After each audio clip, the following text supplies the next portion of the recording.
1992 সালের 5 ফেব্রুয়ারি ব্রাজিলের সাও পাওলোর এক বস্তিতে জন্ম নেইমার জুনিয়রের। ছোটবেলা থেকেই বস্তি, দারিদ্র্য আর ফুটবল নিয়ে বেড়ে ওঠা শুরু তার। সালটা 2009। ফুটবলের কিংবদন্তি পেলের ক্লাব সান্তোসে মাত্র 17 বছর বয়সেই সুযোগ পেয়ে যান নেইমার। নিজের জাত চেনাতে খুব বেশি দিন লাগেনি তার।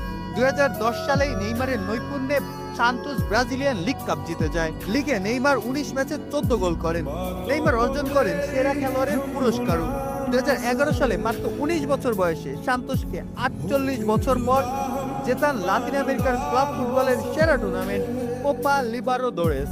নেইমারের জাতীয় দলের প্রথম মেজর অ্যাসাইনমেন্ট ছিল 2013 কনফেডারেশনস কাপ। 21 বছর বয়সী নেইমারের ফাইনালের প্রতিপক্ষ ছিল স্পেন, যারা 2008 এবং 2012 ইউরো চ্যাম্পিয়ন, 2010 বিশ্বকাপ চ্যাম্পিয়ন।